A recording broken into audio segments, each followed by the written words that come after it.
মাওলায়ে করিম আপনি মাফ করে দেন, মেহেরবান মাওলা আপনি মাফ করে দেন।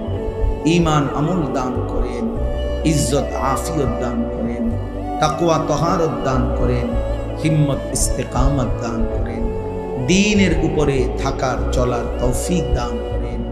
আল্লাহ কলিজায় আপনার ভালোবাসা দান করেন, মদিনার বন্ধুর ভালোবাসা দান করেন, সেজদাওয়ালা কপাল বানিয়ে দেন, কাঁদনেওয়ালা চোখ বানিয়ে দেন, জিকিরওয়ালা জবান বানিয়ে দেন, মোহব্বতওয়ালা দিল বানিয়ে দেন, সুন্নতওয়ালা জীবন বানিয়ে দেন, তাকওয়ার জীবন দিয়ে দেন, গুনাহমুক্ত জিন্দেগি দিয়ে দেন। গুনাহের প্রতি ঘৃণা দান করেন, জাহান্নামের ভয় দান করেন, কবরের ভয় দান করেন, আখিরাতের ভয় দান করেন। মাওলা আপনার ভয় দান করেন, আপনার ভালোবাসা দান করেন। আল্লাহ আমাদের সমস্ত কবরবাসীদেরকে মাফ করে দেন, কিয়ামত পর্যন্ত কবরের আযাব মাফ করে দেন, কবরগুলোকে জান্নাতের টুকরা বানিয়ে